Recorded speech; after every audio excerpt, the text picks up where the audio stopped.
मेरा नाम है मोहित और आपका स्वागत हमारे यूट्यूब चैनल हिस्ट्री चैंपियन में। तो जैसा कि आप जानते हो, आपका जो इतिहास का पेपर होने वाला है उससे संबंधित जितने भी महत्वपूर्ण प्रश्न हैं सारे के सारे मैं आपको करवाने वाला हूं। तो अगला प्रश्न है, मोहम्मद गजनवी और मोहम्मद गोरी के आक्रमणों के प्रभाव लिखे। तो मोहम्मद गजनवी और मोहम्मद गोरी ने जो भारत पे आक्रमण किए थे, उनका क्या क्या भारत की जो राजनीति है उस पर क्या क्या राजनीतिक और प्रशासनिक और धार्मिक रूप से क्या क्या प्रभाव पड़े, इस प्रश्न को देखेंगे। काफ़ी ज़्यादा महत्वपूर्ण प्रश्न आपके सामने। तो आपको क्या करना है, वीडियो को पूरा देखना है, चैनल को सब्सक्राइब कर देना और वीडियो को लाइक कर देना। चलो शुरू करें अपने वीडियो को। सबसे पहले आपको पता है, मध्यकालीन भारत के इतिहास की शुरुआत में मोहम्मद गजनवी और मोहम्मद गोरी ने भारत के ऊपर आक्रमण किए थे, जिसका दो तरीके से दोनों का अपना अपना मुख्य उद्देश्य था। उनका मुख्य उद्देश्य क्या था, भारत एक ऐसा राज्य था जहाँ पर सबसे ज़्यादा धन संपदा देखने को मिलती थी और वो अरब के लोग थे, वहाँ पर इतने ज़्यादा पैसे वगैरह नहीं थे। तो उन्होंने मुख्य दृष्टि उनके क्या भारत की धन संपदा पे थी, तो उन्होंने लूटपाट और आर्थिक लाभ के लिए क्या किए थे, भारत पर आक्रमण किए थे। लेकिन ये किसका लक्ष्य था, ये मोहम्मद गजनवी का लक्ष्य था, सिर्फ लूटपाट का। मोहम्मद गोरी ने क्या किया, मोहम्मद गोरी यहाँ पर आकर यहाँ पर राज करना चाहता था। उसका क्या था, उसका राजनीतिक रूप से भारत के समाज, धर्म और संस्कृति पर उसने क्या बहुत ही गहरा प्रभाव डाला। तो दोनों व्यक्तित्व का अपना अपना प्रभाव था। जहाँ मोहम्मद गजनवी सिर्फ क्या करना चाहता था, भारत में आकर सिर्फ लूटपाट के उद्देश्य से आया था, और मोहम्मद गोरी यहाँ पर राजनीतिक रूप से राज करना चाहता था। तो चलो देखें गजनवी के आक्रमण और उनके प्रभाव। तो गजनवी ने जो आक्रमण किया उसके क्या क्या प्रभाव देखने को मिले। तो गजनवी ने 1000 ईस्वी से लेकर 1027 के बीच में भारत पर 17 बार आक्रमण किए। तो शायद आपको हर व्यक्ति को पता होगा कि गजनवी ने भारत पर कितने आक्रमण किए, टोटल 17 बार आक्रमण किए। और कब किए, 1000वीं ईस्वी से लेकर 1027 ईस्वी के बीच में। उसका उद्देश्य, मुख्य उद्देश्य सिर्फ यही था कि भारत में स्थायी साम्राज्य को स्थापित करना नहीं, बल्कि सिर्फ धार्मिक लूटपाट करना। उसका यहाँ पर रहकर कोई भी भारत में कोई भी राज्य का निर्माण करने से संबंधित उसका कोई भी मुख्य लक्ष्य नहीं था। उसका एकमात्र लक्ष्य यही था कि वो यहाँ पर आए और लूटपाट कर फिर से अपने देश की तरफ लौट जाता था। उसे यहाँ पर राज करने से कोई भी मतलब नहीं था।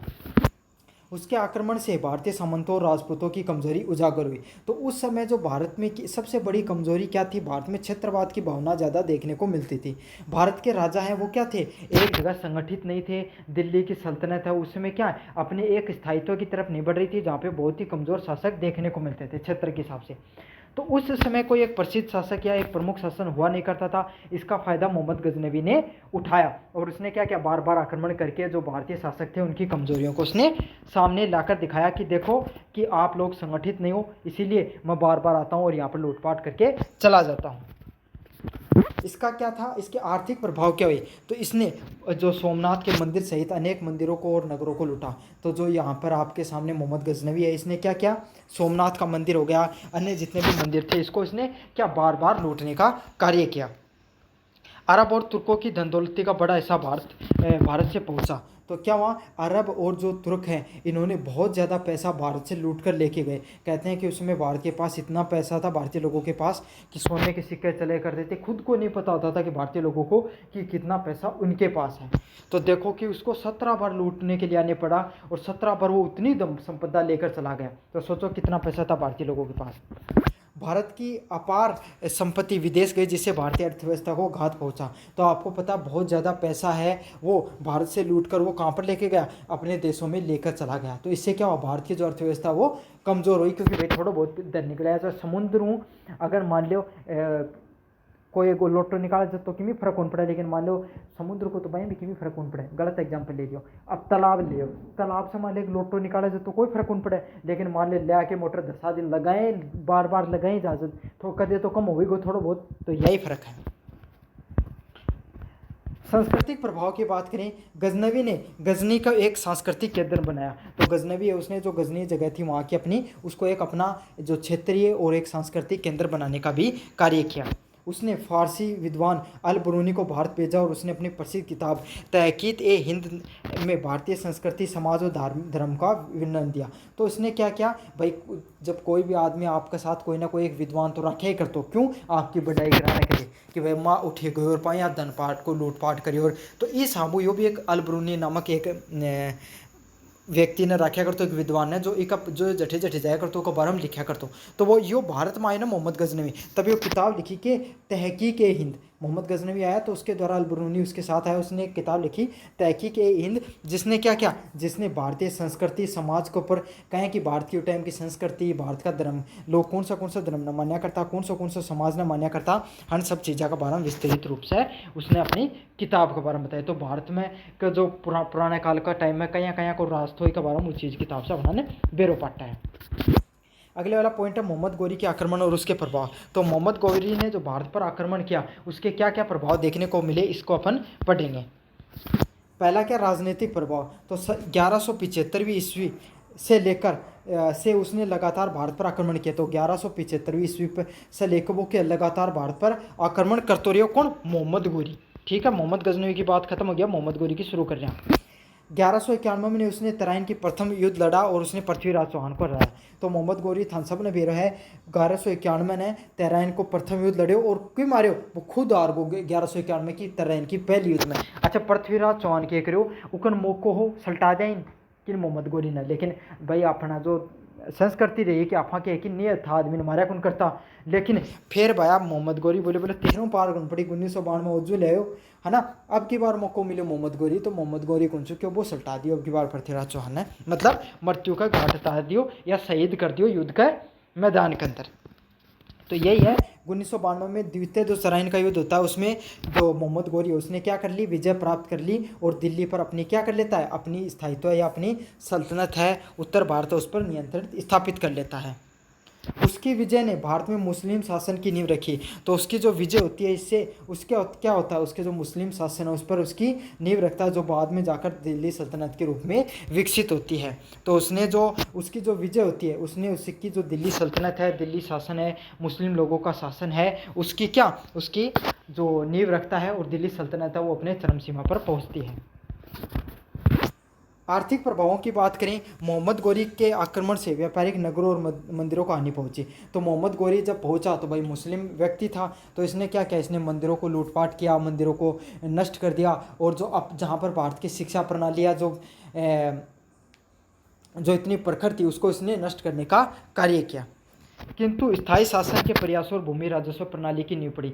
लेकिन इसका फ़ायदा ये भी हुआ, इसने क्या किया, भारत में जो मोहम्मद गौरी के आने के बाद में दिल्ली सल्तनत है वो थोड़ा और स्थायित्व उसको मिलता है। वो तो एक संगठित जो शासन प्रणाली है उसकी भारत में शुरुआत होती है, साथ के साथ भारत को एक नई राजस्व प्रणाली भी मिलती है। तो क्या होता है, भारत को एक नई राजस्व प्रणाली मिलती है और उसके जो शासन में क्या एक स्थायित्व भी, भारत की जो दिल्ली सल्तनत है उसको एक स्थायित्व भी देखने को मिलता है।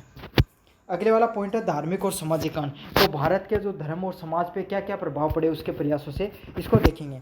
मुस्लिम शासन की स्थापना से मुस्लिमों का प्रभाव पड़ा, इस्लाम का प्रभाव पड़ा।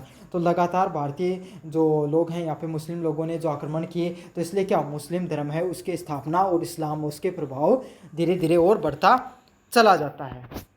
हिंदू मुस्लिम संस्कृति के मेल मिलाप की प्रक्रिया शुरू हुई और जो हिंदू मुस्लिम लोग हैं उनकी जो सांस्कृतिक मेल मिलाप है उसकी प्रक्रिया है वो और ज़्यादा बढ़ती है। मतलब जो इस्लाम धर्म है वो बाहर के लोग आए, भारतीय संस्कृति भारत के अंदर आई, तो धीरे धीरे क्या भारतीय लोग भी जो विदेशों की संस्कृतियों से परिचित हुए, नई तकनीक आई, उसके साथ नई विचारधारा निकल कर आती है।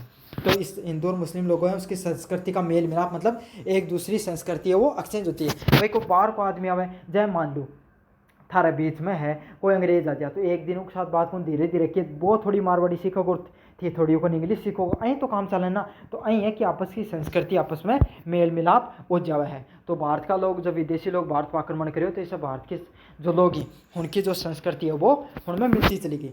साथ में धार्मिक संघर्ष और मंदिर विध्वंस जैसी घटनाओं का सामाजिक तनाव भी उत्पन्न हुआ।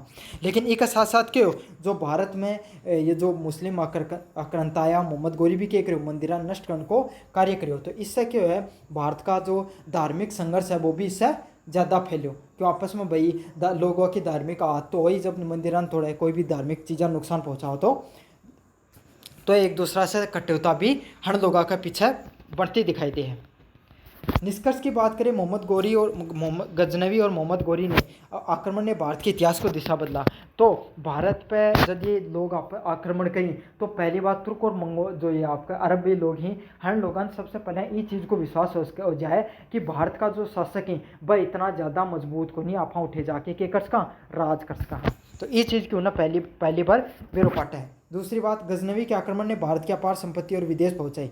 तो इसे क्या करो, जो मोहम्मद गजनवी यो आक्रमण करो और बहुत सारी संपत्ति लूट के चले गए, तो बहुत सारी संपत्तियां पर विदेश में भी जा है और राजपूतों की असंगठित स्थिति का भी उजागर होता है। और जो उस समय जो राजपूत था, तो अगर वह पृथ्वीराज चौहान को सारा का सारा साथ दे देता तो थानवीर मोहम्मद गोरी थोड़ी जीत जातो। लेकिन यही बात है कि जो गजनवी होगो चाहे मोहम्मद गोरी होगो, हन ये जब आक्रमण करियो तो यो बेरो पाटियो कि भारत का शासक ही भाई इतना ज़्यादा मजबूत भी कोनी और संगठित भी कोनी है। मोहम्मद गोरी के विजय ने भारत में मुस्लिम शासन की नींव रखी। तो उसके बाद में जो दिल्ली सल्तनत है उसकी नींव रखी जाती है, और जो दिल्ली सल्तनत में मुस्लिम आक्रांता हो या मुस्लिम जो अरब के लोग हो गए उनके द्वारा क्या हो जाता है, धीरे धीरे आक्रमण होते चले जाते हैं और अरब और तुर्कों के द्वारा भारत की दिल्ली सल्तनत को स्थापित की जाती है। इसी प्रकार से दोनों आक्रमण ने परिणाम स्वरूप भारतीय राजनीति के समाज में गहरे परिवर्तन लिए। तो इन दोनों ने आक्रमण किया, इससे क्या समाज में बहुत ही गहरे परिवर्तन देखने को मिले, जिसका प्रभाव आने वाली कई शताब्दियों तक रहा और जिसका प्रभाव क्या आने वाली कई शताब्दियों तक आपको देखने को मिलता है। तो ये वाला जो आपका प्रश्न है मोहम्मद गजनवी और मोहम्मद गोरी के आक्रमणों का आपको प्रभाव लिखिए, इससे संबंधित बहुत महत्वपूर्ण प्रश्न आपके सामने जरूर से देखने को मिलेगा। धन्यवाद।